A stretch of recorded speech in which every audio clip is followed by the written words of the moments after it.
파레토의 법칙이라는 게 있습니다. 파레토의 법칙. 이게 이제 100여 년 전에 이탈리아 경제학자 빌브레도 파레토라는 사람이 처음 발견한 법칙인데요.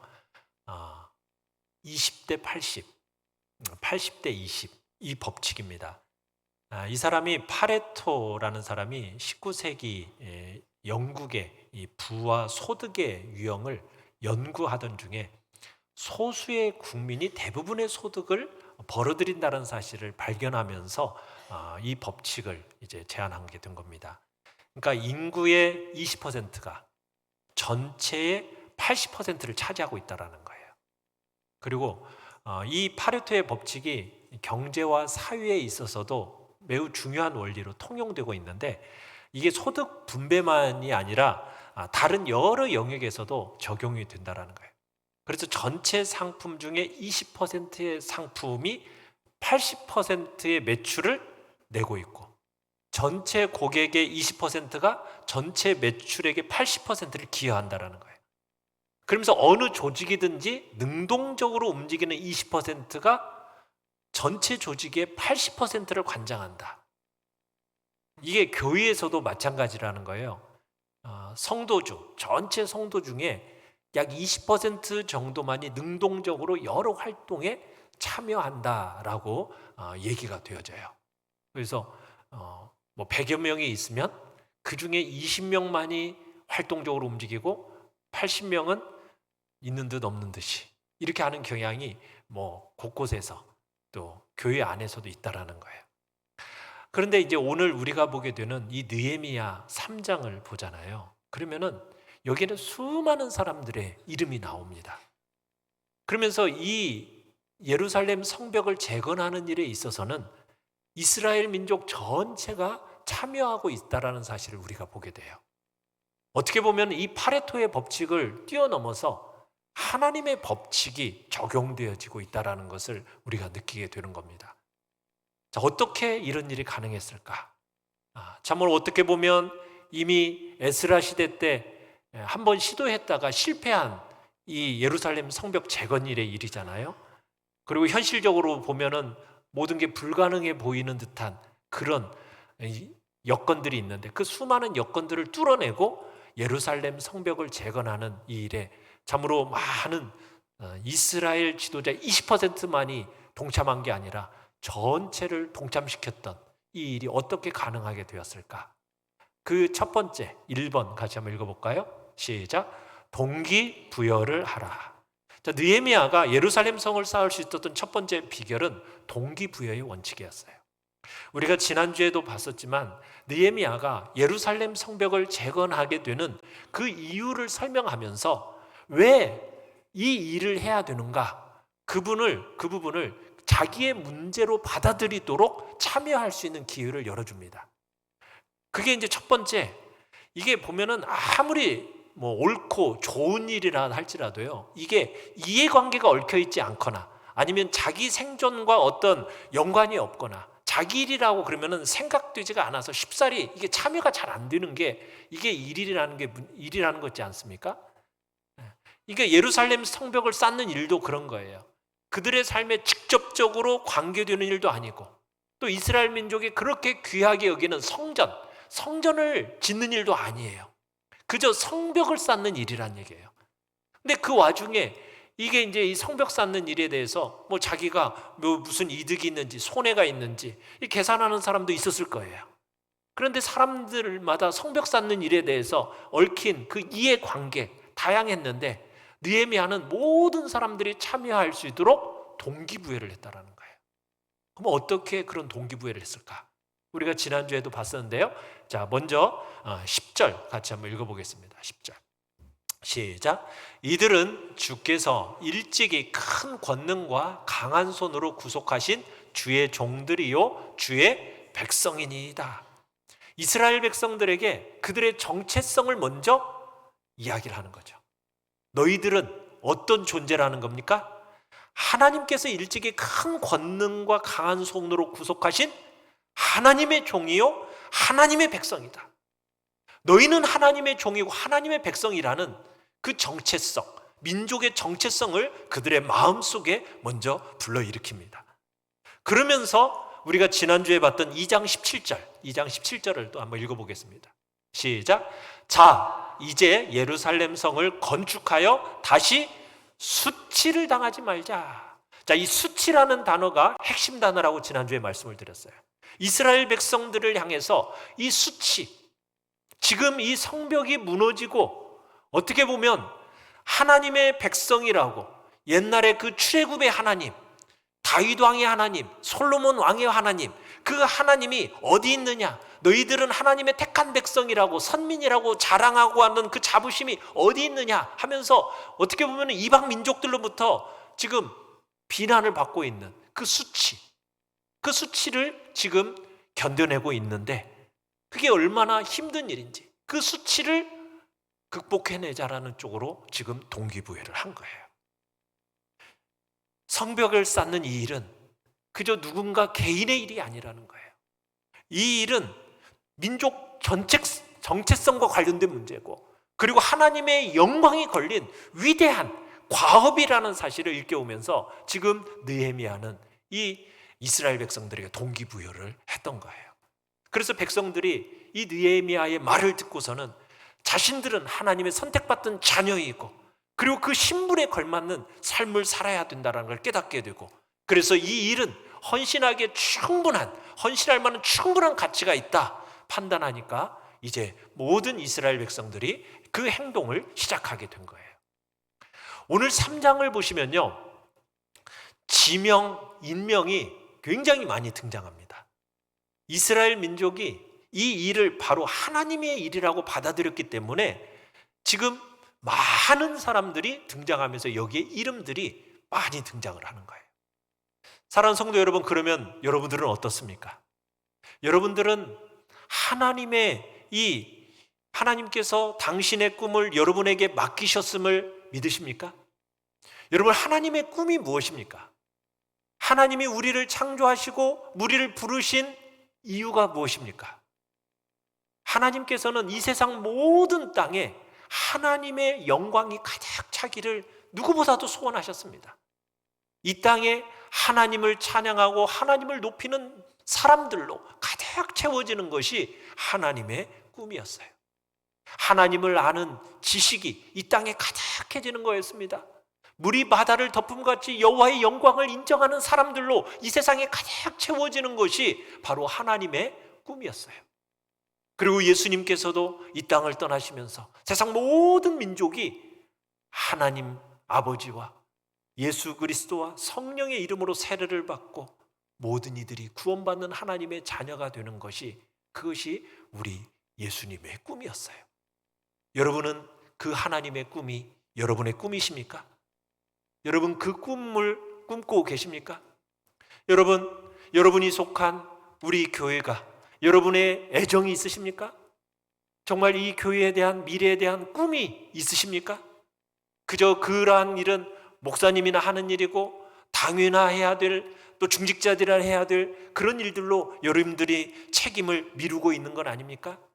그냥 의미 없는 80% 속에 그저 여러분들이 숨으려고 하고 있는 건 아닙니까? 그래서는 안 된다는 거예요. 하나님은 교회를 통해 일해 오셨습니다. 교회를 통해 일해 오신 하나님의 역사와 그 섭리를 여러분들이 기억하시기를 바라요. 그래서 교회가 정말 하나님의 가족답게 그리스도의 몸답게 제 역할을 감당해 나가야 된다는 거예요. 여러분 그 일들이 잘 되고 있는지 한번 살펴보시면서 여러분들이 그 일을 어떻게 감당하고 있는지 돌아보시길 바라요. 여러분들은 진정한 예배를 드리고 계십니까? 정말 교회를 품고 기도하고 계십니까? 굳은 일을 서로 하면서 공동체를 섬기고 계시나요? 복음을 전하고 계십니까? 영혼을 돌보고 계십니까? 이웃과 지역사회를 섬기고 계시나요? 다음 세대를 길러내고 있나요? 정말 하나님이 원하시는 뜻을 찾아서 이루어 드리고 있나요? 한번 여러분, 이 모든 일은 그저 교회 관계자들만 하는 일이 아니라는 겁니다. 이 모든 일들은 우리가 해야 돼요. 내가 누구이기 때문에? 하나님의 선택받은 자녀이기 때문에, 하나님께서 자신의 그 능력의 손으로 우리를 구원하셨기 때문에 예수 그리스도를 믿는 믿음으로 말미암아 우리는 구원받은 하나님의 자녀로서 우리에게 하나님께서 귀한 이 일을 맡겨주신 것입니다. 그저 여러분들이 하고 있는 일이 어쩌다가 떠맡게 된 일, 그 일이 아니라는 것입니다. 하나님께서 여러분에게 맡겨주신 일이다. 여러분 이렇게 생각이 되어지면 여러분이 하고 있는 일이 여러분들의 마음속에서 전에 발견하지 못했던 힘이 나오고 열정이 샘솟듯 하게 되는 것입니다. 백성들이 이제 이스라엘 백성들이 성벽 건축의 뜻을 모으니까 느헤미야는 이제 각 사람들에게 건축할 구역을 정해줍니다. 여러분 그냥 읽어보면 그냥 이름이고 지명이고 그냥 싹 넘어가 버리잖아요. 그죠? 별 의미 없이 여러분들이 넘어갈 수 있게 되는데 그래서 굉장히 번거롭다. 뭐 이렇게까지 기록해놨나 이렇게 생각할 수도 있는데 여러분 몇 가지만 생각해보면 쉽게 여러분 좀 이해할 수가 있습니다. 자, 앞에 지도를 한번 보시면은 예루살렘 이 성벽의 지도예요. 자, 제일 먼저 양문이 있습니다. 저 꼭대기에 양문이 보이십니까? 자, 양문으로 시작해가지고 이제 시계 반대 방향으로 이렇게 이제 지어져 가는 이렇게 있는 거예요. 무슨 문이 있습니까? 양문 다음에 어문이 있습니다. 어문 다음에 옛문이 있습니다. 또 쭉 내려와서 잘록한 부분이 있죠. 거기 무슨 문이 있어요? 골짜기 문이 있습니다. 이게 시력 체크를 하고 있는 것 같아요. 눈이 잘 안 보여요. 자, 거기에서 또 이제 무슨 문이 있어요? 제일 밑에 분문이 있습니다. 분문. 이 분문이라는 것은 쓰레기 같은 것들을 버리는 문이에요. 또 그 오른쪽으로 조금 올라가면 무슨 문이 있습니까? 샘문이 있고요. 그 다음에 수문이 있고, 수문이라는 건 뭐겠어요? 물이 통하는 문이겠죠? 거기서 조금 올라가면 마문, 말이 드나드는 마문. 그 다음에 올라가면 동문, 한밑간문. 문이 총 몇 개? 10개가 있습니다. 이 10개가 있는데 복잡해 보이지만 3장이 복잡해 보이지만 이 10개의 문을 중심으로 해서 시계 반대 방향으로 돌아가면서 그 다음 하면서 구역을 약 45개 정도 이렇게 나누어서 동시다발적으로 공사가 되고 있는 것이 바로 느헤미야 이 성벽 재건의 이 모습입니다. 이렇게 45개 정도를 쪼개놓고서는 각 개인이 때로는 가정이 혹은 지역 사람들이 일을 나누어서 분담하고 있는 거예요. 그래서 이 성전 짓는 일이요 동시다발적으로 진행이 됩니다. 어디서부터 어디까지는 누가, 어디서부터 어디까지는 어느 집이, 이런 식으로 책임을 이렇게 부여하면서 나누어진 상태로 공사가 전체적으로 진행되고 있는 거예요. 그러면서 이 3장 안에 등장하는 사람의 이름만 75개입니다. 75명이 되어 있어요. 직업군도 10개가 훨씬 넘는 15개 군이 다양한 직군들이 이렇게 다양한 형태로 이 공사를 함께 하고 있는 거예요. 자, 흥미로운 점은 뭐냐면 이들 가운데 예루살렘에 있는 사람들만 이 일에 동참한 게 아닙니다. 예루살렘과 상관없이 살고 있는 사람들도 많이 있었어요. 그 중에 여러분 5절로 가보시면, 성경책 보시면 5절에 어느 나라, 어디 사람이 있어요? 드고아 사람들이라고 돼 있죠. 드고아 사람들. 이 드고아 사람들은 어디냐? 드고아라는 지역은 예루살렘 남쪽으로 약 16km 떨어져 있는데 해발 850m 고지대에 있는 성읍이에요. 근데 이 드고아 성읍 사람들이 와서 이 예루살렘 성벽 건축한 일에 동참했다라는 거예요. 또 7절도 가보십시오. 7절에 가보시면 기브온 사람 물랴다, 메로노 사람 야돈. 여기도요 행정구역상 유다 예루살렘과 아무런 상관이 없는 지역입니다. 그런데 이 지금 다른 성읍에 사는 사람들이 적극적으로 이 예루살렘 성벽 건축하는 일에 동참하고 있다는 거예요. 이유가 무엇이겠어요? 이 일이 단순히 니들만의 일이다 이게 아니라는 거예요. 하나님의 일이라고 받아들였기 때문에 이 모두가 동참하고 있는 겁니다. 그러니까 이스라엘 백성들이 성벽 건축의 뜻을 모으니까 느헤미야가 이제 각 사람들에게 각 구역을 정해준 거예요. 자, 그 중에 이제 1절, 오늘 본문 1절을 다시 한번 읽어보겠습니다. 1절. 시작.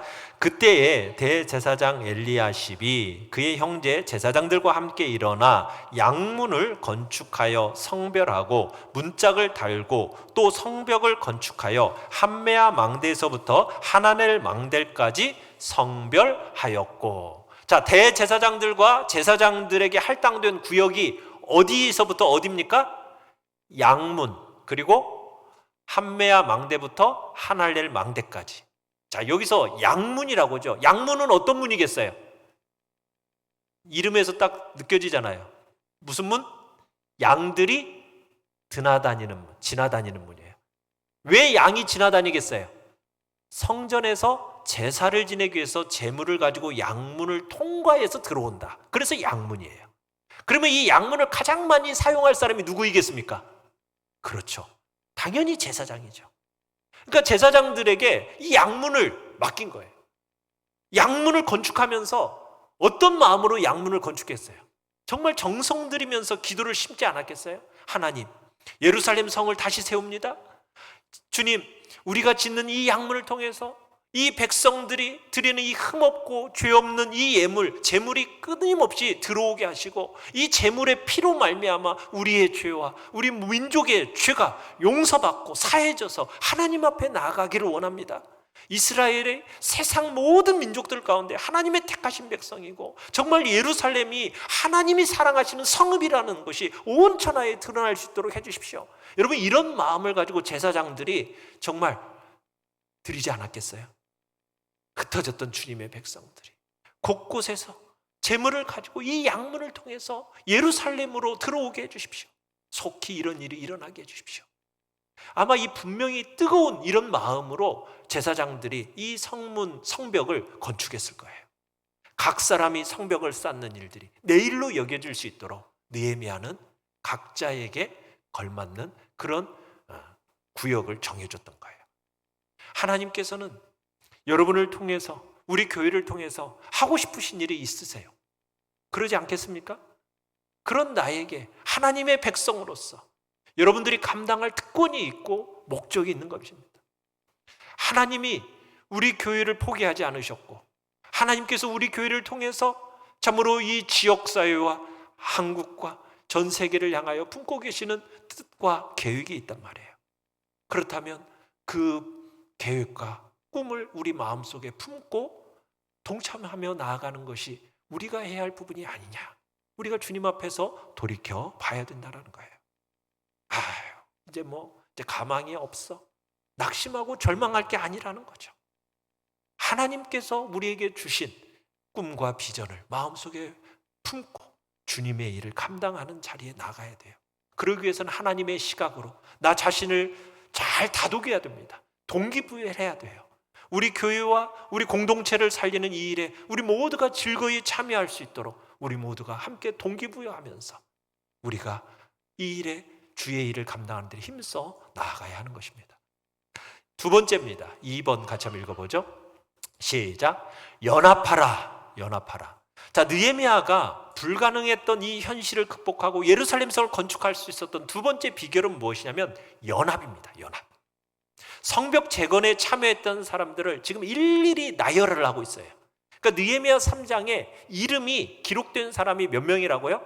75명이 등장하고 있어요. 근데 사람마다 고유하게 맡은 일이 있습니다. 각각의 일이 다른 일, 이 일들이 다 모자이크처럼 연결이 되어지면서 전체를 완성하게 되는 겁니다. 전체 성벽이 45개 구역을 지금 나눠놓고 그 10개의 문, 4개의 망대, 이것을 세워놓고 곳곳에 필요한 사람들을 배치했어요. 여러분, 사람들 3장에 가장 많이 나오는 단어가 뭘까요? 한번 3장을 보세요. 가장 많이 나오는 단어. 뭐가 가장 많이 나올까요? 뭐가 가장 많이 나올까요? 읽어보시면 뭐가 가장 많이 나와요? 그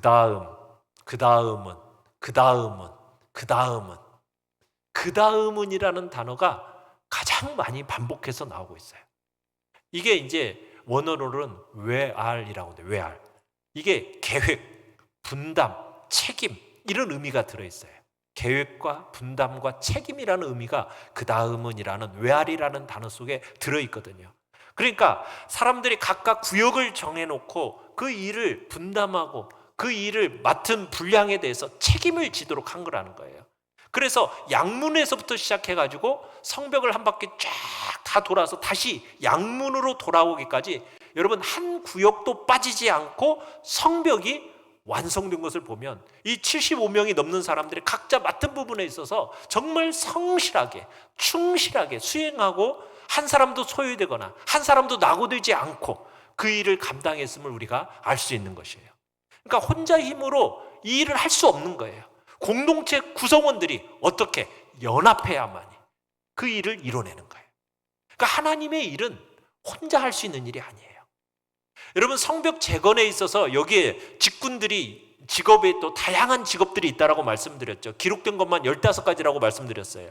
첫 번째로 보시면 1절 또 22절 28절에 보면은 자 어떤 직업이 나옵니까?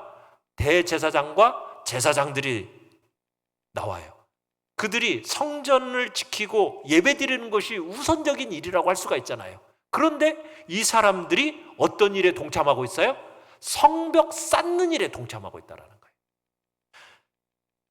그러니까 직업이라고 해서 나는 이 일밖에 못해, 나는 이 일만 하는 거야 하는 게 아니라 함께 노동에 동참하고 있어요. 또 8절을 한번 읽어볼까요? 8절 같이 한번 읽어봅니다. 시작. 그 다음은 금장색 할헤야의 아들 우시엘 등이 중수하였고 그 다음은 향품 장사 하나냐 등이 중수하되 그들이 예루살렘의 넓은 성벽까지 하였고. 자 여기서 보시면 금장색 할헤야의 아들 우시엘이 나오죠. 여러분 금장색이라는 직업은 뭐 하는 직업입니까? 금장색 금세공업자입니다. 금세공업자. 그러니까 금을 잘 세공해가지고 장신구를 만드는 거죠. 뭐 반지도 만들고 여러 장신구, 금장신구를 만드는 사람이 우시엘인 거예요. 자, 그러면은 이 사람에게 있어서 뭐가 생명이에요? 금세공업자에게 있어서 뭐가 정말 중요하죠? 손이 중요하죠. 손, 그죠? 손이 민감할 거 아니에요. 자그만한 거, 그런 것들을 다 이렇게 만들고 세공을 해야 되니까. 여러분 그런데 어디에 참여하고 있다고요? 성벽 공사에 참여하고 있다는 거예요. 여러분 금세공업자에게 있어서 손이라는 것은 너무 중요한 거예요. 그런데 이 건축일이라는 건 어떤 일이에요? 거친 일입니다. 다루기 쉽지 않은 일이에요. 잘못하면 손이 어떻게 될 수도 있어요. 망가질 수도 있는 일이 건축일이에요. 그런데 이 일이 내가 해야 될 일이다라고 여기면서 그 일에 동참하고 있어요. 나는 금장색이고 이 손이 너무 중요한 사람이기 때문에 이 일은 내 일 아니야. 이렇게 말하면서 주저앉지 않다는 거예요. 참여하고 있다는 거예요. 함께 성벽을 세우는 일을 함께 하고 있다는 거예요. 그러니까 주를 위한 일이라면 손해를 희생을 감수하고 참여하고 있는 것을 보게 되는 거예요. 손 다치면 어떻게 돼요? 자기의 이 금장색의 일은 생명 끝나는 거거든요. 근데 그걸 두려워하지 않고 주의 일을 함께 하고 있는 거예요. 여러분 8절 다시 한번 보시면은 거기에 두 번째 나오는 장사, 무슨 장사가 나와요? 향품 장사 하나냐 이렇게 나오고 있죠. 이 향품 장사는 뭐냐? 돈 많은 사람이라는 얘기예요. 뭐 그때나 지금이나 이 향수 팔고 이 향수를 사고 팔고 하는 이 사람은 돈이 많은 사람이거든요. 그러니까 하나냐는 많은 돈을 가지고 있었는데 그 돈으로 뭘 하고 있습니까? 예루살렘 성벽을 짓는 일에 동참하고 있다는 거예요. 돈을 잘 쓸 줄 아는 거죠. 여러분 쉰들러 리스트라는 영화 혹시 아세요? 쉰들러 리스트. 네. 이제 저게 이제 손으로 이제 다른 사람을 이제 구원해내는 그런 장면의 모습인데 이 쉰들러라는 사람이 있었어요. 이 사람이 어떤 사람이었습니까? 제2차 세계대전 때 자신의 돈과 자신의 지위를 사용해서 유대인들을 많이 살린 사람이에요. 자, 그런데 2차 대전이 이제 끝나갈 무렵 유대인들이 이제 자유를 얻기 시작하니까 쉰들러가 고통스러워하면서 말을 합니다. 뭘 고통스러워했어요? 더 많이 구할 수 있었는데. 뭐 했으면? 내가 이 차를 팔았더라면, 내가 더 많은 사람을 살릴 수 있었는데, 내가 이 옷을 입지 않았더라면 내가 더 많은 사람을 살릴 수 있었을 텐데 하면서 고통해하고 아파하는 장면이에요. 그러면서 그렇게 말하는 그에게 랍비가 한마디를 해줘요. 뭐라고 얘기하느냐? 하나의 생명을 구하는 자는 세상을 구하는 것입니다. 하나의 생명을 구하는 자는 세상을 구하는 것입니다. 당신은 세상을 구하셨습니다. 라고 격려를 해줘요. 여러분, 우리가 하나님 나라에 가면요, 쉰들러 같은 느낌이 들 수 있을 거예요. 이 땅에서 내가 어떤 차를 타고 다니냐, 내가 어느 만큼의 어느 평수의 아파트를 사느냐, 내가 어떤 메이커의 옷을 입고 있느냐, 우리가 이런 것들이 이제 우리 시대에 자기를 평가하는 기준이 되고, 또 이것을 가지고 내가 복받았다, 내가 성공했다, 그런 기준을 삼지 않습니까?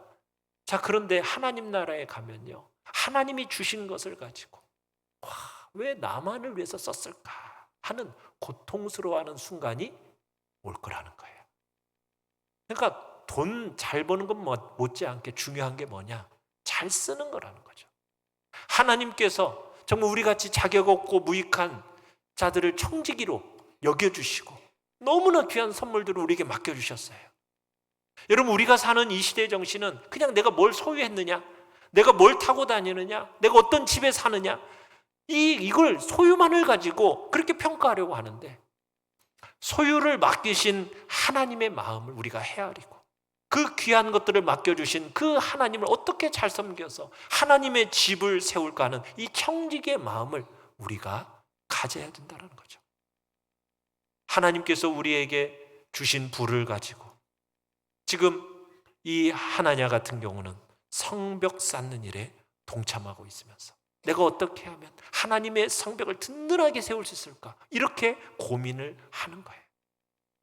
우리는 그런 고민이 있는가? 하나님께서 맡겨주신 걸 가지고 정말 아버지의 마음에 잘 맞도록 잘 쓰고 있는가? 우리 자신을 돌아봐야 돼. 하나님처럼 여러분과 여러분의 삶에 주님이 주신 이 특별한 것들을 주신 이의 마음에 기쁘도록 해야 할 것입니다. 하나님이 주신 부와 재능과 지위와 그 능력을 가지고 그저 나를 자랑하고 나를 기쁘게 하는 것이 아니라 하나님을 어떻게 하면 그 마음을 시원케 해드릴까? 여러분, 우리가 그런 마음으로 이 땅을 살아가야 되는 거죠.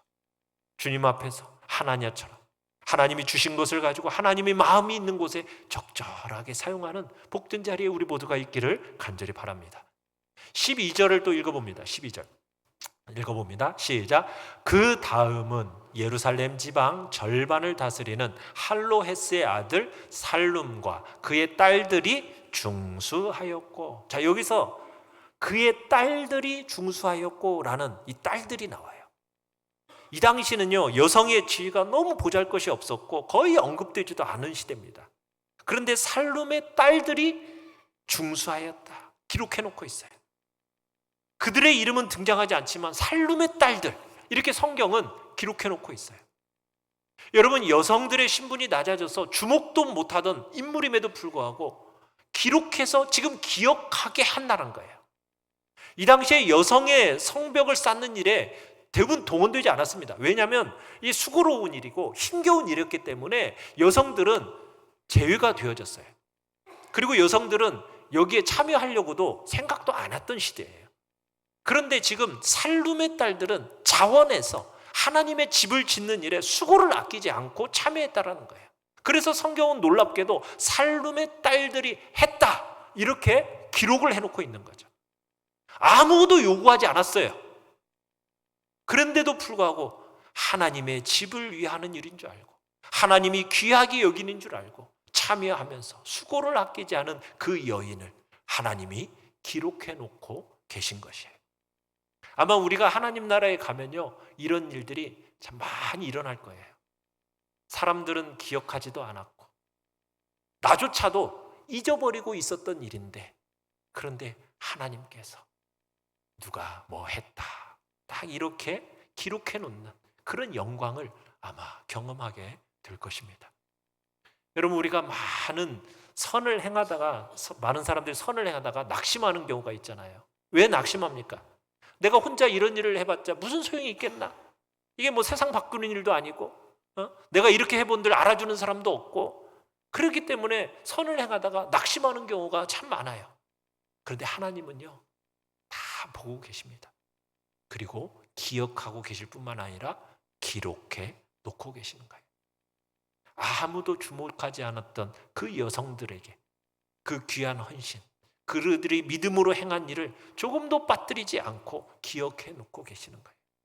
우리 아버지 하나님이 보고 계십니다. 우리는 비록 변덕스럽지만 하나님은 진실하셔서 하나님은 기록해 놓고 알아주심을 믿으시길 바라요. 하나님께서 여러분들이 주의 일을 감당함에 있어서 이 일을 꼭 기억하시길 바라요. 그리고 함께 연합하면서 이 일은 이루어져 간다는 거 기억해야 됩니다. 자꾸 시대가 가면요, 뭐예요? 개인주의화 되어져 가지고 그저 자기 한 사람에게만 매몰되다 보니까 자기 혼자 원하는 것을 하면서 행복한 것처럼 그렇게 살아가요. 더불어 함께하고 더불어 하는 것을 수고스럽게 여기면서 함께하는 것을 귀찮아하는 시대가 되어가고 있어요. 근데 교회는 그런 게 아니거든요. 교회는 어떤 겁니까? 세상은 전부 혼자 하려고 하지만 교회는 혼자서 영웅적인 어떤 인물 몇 사람이 움직여가는 그런 공동체가 아니거든요. 교회는 이 공동체 안에는 필요 없는 사람도 없고요, 더 중요해서 없으면 안 되는 사람도 없어요. 모두가 다 없으면 안 되는 다 핵심적인 인물이다라는 거 기억하시길 바라요. 세상과 그런 면에 있어서 구조가 다른 거예요. 교회에서 영웅적으로 가장 중요한 인물이 되겠다, 이것도 어리석은 짓이고요. 교회는 남들을 정말 훌륭한 존재로 만들어주고, 그리고 남들이 잘 되도록 세워주고 높여주고, 그리고 나 자신은 사라지는 공동체, 그게 바로 교회 공동체입니다. 세 번째입니다. 3번 시작. 격려와 칭찬으로. 자, 느헤미야가 이렇게 현실을 극복하고 불가능해 보였던 예루살렘 성을 건축할 수 있던 세 번째 비결은 뭐냐면 격려와 칭찬입니다. 자, 느헤미야 3장 이렇게 보시면은 수많은 사람들의 이름, 그리고 그들이 행한 일 나와요. 그들이 행했다는 게 문짝 달았다, 뭐예요? 자물쇠, 빗장 만들었다. 어떻게 보면 참 보잘것없고 별것없는 일 같고 사소하고 무미해 보이는 것처럼 보이잖아요. 그런데 그거 하나하나 다 기록해 놓고 있어요. 느헤미야가 이렇게까지 지루한 목록을 이렇게 기록하는 이유가 뭐겠어요? 여러분 20절을 한번 읽어보겠습니다. 20절 같이 한번 읽어보죠. 시작. 그 다음은 삽배의 아들 바룩이 한 부분을 힘써 중수하여 성 구비에서부터 대제사장 엘리야십의 집 문에 이르렀고. 자, 여기서 보면 바룩이 한 부분을 어떻게? 힘써 중수했다. 힘써라는 단어를 집어넣고 있어요.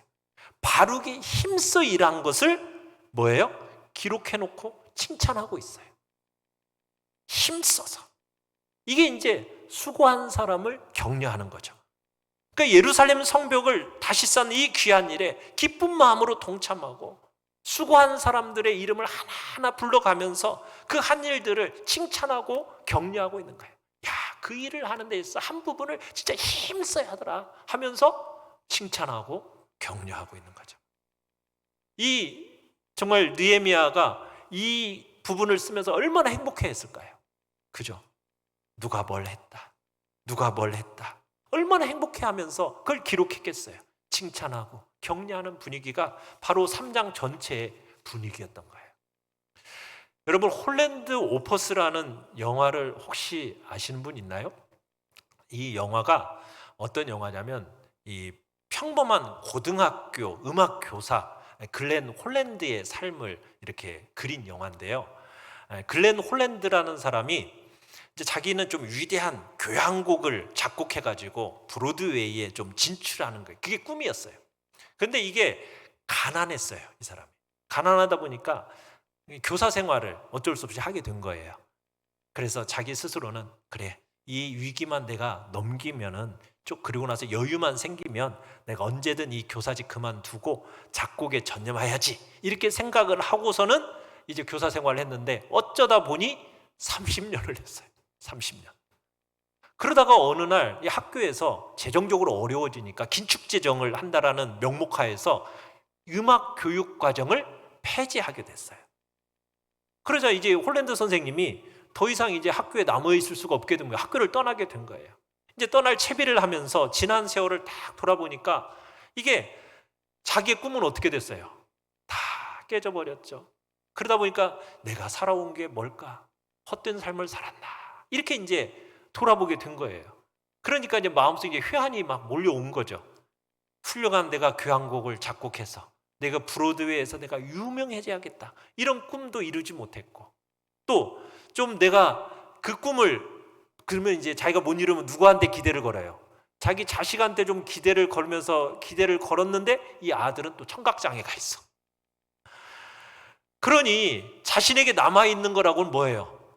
주름진 이마에 거기다 초라한 퇴임밖에 없었던 거예요. 그러다가 이제 그런 마음으로 이제 마지막 학교를 나서게 됩니다. 학교길에서 이제 나서는데 강당에서 음악 소리가 들려오는 거예요. 그래서 그 음악 소리를 따라서 딱 들어가 보니까 그 강당에 자신이 30년간 가르쳤던 제자들이 다 모여 있는 거예요.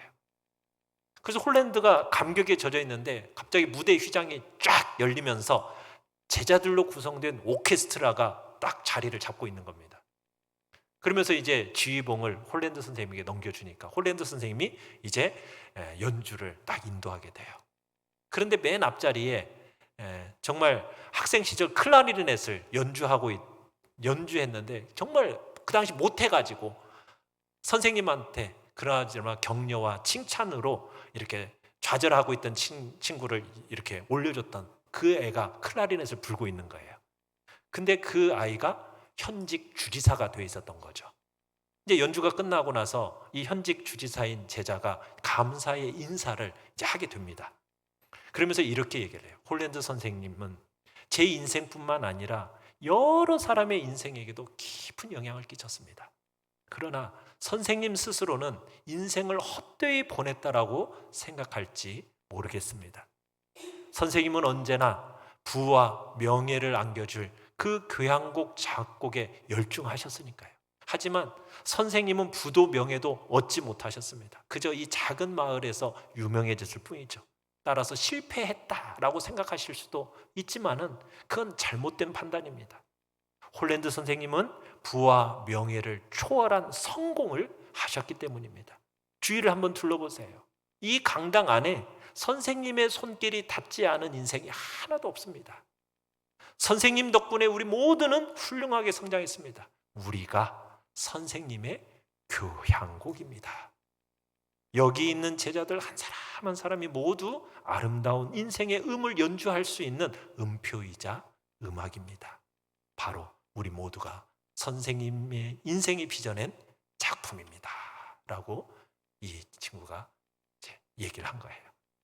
어떻게 보면 홀랜드 선생님, 그의 평생의 작품은 무엇이었겠어요? 그의 인생이 빚어낸 제자들이었어요. 여러분, 우리 인생의 작품은 누구입니까?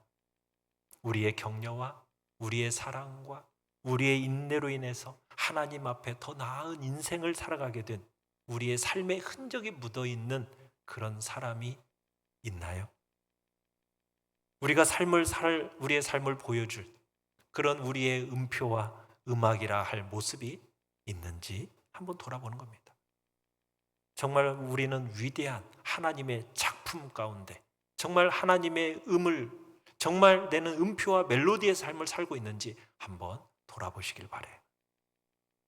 우리가 주의 일을 감당함에 있어서 어떠한 마음으로 감당하고 있는지. 요한계시록에 가보면요, 하나님 앞에 생명책이 펼쳐져 있다라고 얘기하고 있어요. 이 책이 펼쳐졌다는 것, 하나님께서 우리의 삶을 다 보고 계시고 사람이 아니신 그분은 잊지 않으십니다. 그분은 물 한 그릇 옆에 있는 사람에게 준 것조차도 하나님은 잊지 않으신다고 말씀하셨어요. 소자 하나에게 물 한 그릇 준 것조차 내가 잊지 않고 다 기억한다. 그것을 어떻게 여기신다고요? 내가 목마를 때 네가 나에게 마실 것을 주었다. 이렇게 여기시면서 하나님은 다 기억하시고 기록해 놓고 계시는 거죠. 하나님께서 여러분에게 위탁하신 만큼 충성스럽게 믿음으로 하나님을 사랑하는 마음을 담아서 믿음으로 여러분에게 맡겨진 분량만큼 감당해 가시길 바래요. 그렇게 섬겨 가시길 바래요. 그래서 주님께서 야, 누가 했어? 누가 했다? 누가 했다? 여러분, 이렇게 말씀하셨던 이 3장처럼 여러분과 저의 생애가 그렇게 기록되어지는 역사가 있기를 간절히 바랍니다. 그래서 하나님이 기뻐하시고 하나님이 복 주시고 하나님이 행복해 하시는 그런 여러분의 남아있는 생애가 그런 삶은 삶이 되시기를 간절히 축원합니다. 우리 시간 같이 찬양하며 기도를 합시다.